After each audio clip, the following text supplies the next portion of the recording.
അസ്സലാമു അലൈക്കും വറഹ്മത്തുള്ളാഹി വബറകാതുഹു. ഹദീസ് പഠനം. ഒറ്റ മറുപടി, എനിക്ക് നോമ്പാണ്. ബിസ്മില്ലാഹിർ റഹ്മാനിർ റഹീം. അൽഹംദുലില്ലാഹി റബ്ബിൽ ആലമീൻ. വസ്സലാത്തു വസ്സലാമു അലാ റസൂലിഹിൽ അമീൻ വഅലാ ആലിഹി വസഹ്ബിഹി അജ്മഈൻ. അൻ അബീ ഹുറൈറ റളിയല്ലാഹു അൻഹു അന്ന റസൂലല്ലാഹി സ്വല്ലല്ലാഹു അലൈഹി വസല്ലം ഖാൽ അസ്വിയാമു ജുന്ന വൈദാ കാന യൗമു സൗമി അഹദിക്കും ഫലാ യർഫസ് വലാ യസ്ഖബ് ഫൈൻ സാബഹു അഹദുൻ ഔ ഖാതല ഫൽയഖുൽ ഇന്നി ഇംറഉൻ സ്വാഇം. ഇമാം ബുഖാരി റഹിമഹുല്ലയും ഇമാം മുസ്ലിം റഹിമഹുല്ലയും റിപ്പോർട്ട് ചെയ്യുന്നു. അബൂ ഹുറൈറ റളിയല്ലാഹു അൻഹു പറഞ്ഞു, റസൂലുള്ളാഹി സ്വല്ലല്ലാഹു അലൈഹി വസല്ലം പറഞ്ഞിരിക്കുന്നു, നോമ്പ് ഒരു പരിചയാണ്. നിങ്ങളുടെ നോമ്പിൻ്റെ ദിവസമായാൽ ആരും ബഹളം വെക്കുകയോ ശണ്ട കൂടുകയോ ചെയ്യരുത്. ഇങ്ങോട്ടാരെങ്കിലും പ്രശ്നമുണ്ടാക്കാനോ ശണ്ട കൂടാനോ ചീത്ത പറയാനോ വന്നാൽ അവർ പറയേണ്ട മറുപടി നിശ്ചയം ഞാൻ ഒരു നോമ്പുള്ള മനുഷ്യനാണ് എന്നാണ്. നോമ്പിൻ്റെ മര്യാദകളുമായി ബന്ധപ്പെട്ട് റസൂൽ കരീം സല്ലല്ലാഹു അലൈഹി വസല്ലം ധാരാളമായി പറഞ്ഞിട്ടുണ്ട്. ഈ ഒരു ഹദീസിൻ്റെ ഭാഗത്ത് റസൂൽ കരീം സല്ലല്ലാഹു അലൈഹി വസല്ലമ നോമ്പിനെ എന്ന് പരിചയപ്പെടുത്തിയ ശേഷം നോമ്പിൻ്റെ നാൾ നിങ്ങൾ ഏറ്റവും ശാന്തരും ഏറ്റവും നല്ല സ്വഭാവത്തിൻ്റെ ഉടമകളുമാവണം എന്നാണ് പറയുന്നത്. ഒരു കാരണവശാലും ബഹളമുണ്ടാക്കാനോ ഒച്ചയെടുക്കാനോ പ്രശ്നങ്ങളുണ്ടാക്കാനോ വഴക്ക് കൂടാനോ ഒന്നും പാടില്ല. ആരെങ്കിലും ഇങ്ങോട്ട് പ്രശ്നമുണ്ടാക്കാൻ വന്നാൽ, വഴക്ക് കൂടാൻ വന്നാൽ, ശണ്ട കൂടാൻ വന്നാൽ, ഇങ്ങോട്ടാരെങ്കിലും ചീത്ത പറഞ്ഞാൽ ഒറ്റ മറുപടിയെ വിശ്വാസിക്കുണ്ടാകാവൂ, ഞാൻ നോമ്പുകാരനാണ് എന്ന്.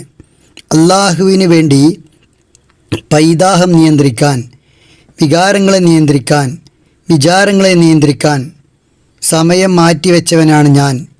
അങ്ങനെയുള്ള ഞാൻ ഒരിക്കലും വികാരങ്ങൾക്കടിപ്പെട്ട് നിങ്ങൾ പറയുന്നതിന് തക്കതായ മറുപടി തിരിച്ചു പറയാനോ പ്രതികരിക്കാനോ പാടില്ല എന്നതാണ് ഒരു നോമ്പുകാരൻ്റെ മനസ്സിൽ മറ്റൊരാൾ പ്രശ്നത്തിൽ വരുമ്പോൾ ഉണ്ടാകേണ്ടത്.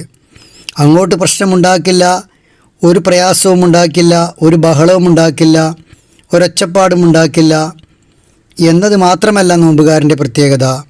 ഇങ്ങോട്ട് ആരെങ്കിലും എന്തെങ്കിലും പ്രശ്നമുണ്ടാക്കാൻ വന്നാലും പ്രതികരിക്കാനോ പ്രതിവചിക്കാനോ തിരിച്ച് പ്രശ്നമുണ്ടാക്കാനോ തയ്യാറാവാതെ ഞാൻ നോമ്പുകാരനാണെന്ന പ്രഖ്യാപനം ആ വ്യക്തിക്ക് മുന്നിൽ ഉറക്കെ പ്രഖ്യാപിക്കുകയാണ് ചെയ്യുക. അങ്ങനെയാവണം വിശ്വാസി.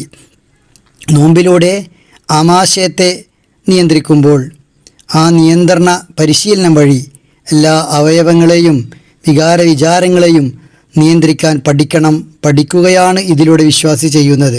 അവൻ തിരിച്ച് പ്രതികരിക്കാതിരിക്കുമ്പോൾ, അവൻ ഇങ്ങോട്ട് ശണ്ട കൂടാൻ വരുന്നവരോട് അങ്ങോട്ട് ശണ്ട കൂടാതിരിക്കുമ്പോൾ, ആ വിശ്വാസി ഇങ്ങോട്ട് പ്രശ്നമുണ്ടാക്കുന്നവരോട് അങ്ങോട്ട് പ്രശ്നമുണ്ടാക്കാതിരിക്കുമ്പോൾ മനസ്സിനും ശരീരത്തിനും വികാരത്തിനും വിചാരത്തിനുമെല്ലാം നിയന്ത്രണം ശീലിക്കുകയാണ് അതിലൂടെ ചെയ്യുന്നത്.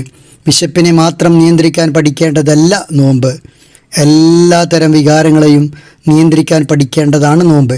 പകൽ സമയത്ത് വിശപ്പിനെയും കാമവിചാരത്തെയും ലൈംഗിക വിചാരത്തെയും മാത്രം നിയന്ത്രിക്കാൻ പഠിച്ചതുകൊണ്ട് നോമ്പിൻ്റെ പൂർണ്ണത വരുന്നില്ല.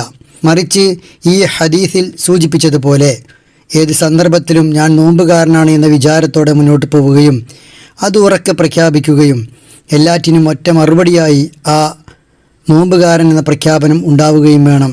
അതുവഴി ശത്രു തോൽക്കുകയാണ്, അതുവഴി എതിരാളി പരാജയപ്പെടുകയാണ്. ഒരുപാട് പ്രശ്നങ്ങളുണ്ടാക്കാമെന്ന് കരുതി വന്നവന് എപ്പോഴും കിട്ടുന്ന മറുപടി ഒന്ന് മാത്രം. ഇങ്ങനെയാണ് എതിരാളിയെ തോൽപ്പിക്കേണ്ടത്. തൻ്റെ വ്രതവിശുദ്ധിയുടെ നിറവിൽ ആ എതിരാളി നിഷ്പ്രഭനായി പോകണം. അങ്ങനെ പ്രശ്നമുണ്ടാക്കാൻ വരുന്നവർ പോലും തോറ്റു മടങ്ങണം. ആ അർത്ഥത്തിൽ എല്ലാ വികാരങ്ങളെയും വിചാരങ്ങളെയും നിയന്ത്രിക്കുന്നതായി നോമ്പ് മാറണം. ദേഷ്യത്തെ നോമ്പ് നിയന്ത്രിക്കണം, തൻ്റെ ചിന്തകളെ നോമ്പ് നിയന്ത്രിക്കണം, മറ്റെല്ലാറ്റിനെയും നിയന്ത്രിക്കണം. അങ്ങനെ വലിയൊരു പരിശീലനക്കളരിയായി നോമ്പ് മാറണം. അല്ലാഹു സുബ്ഹാനഹു വ തആല അനുഗ്രഹിക്കുമാറാവട്ടെ.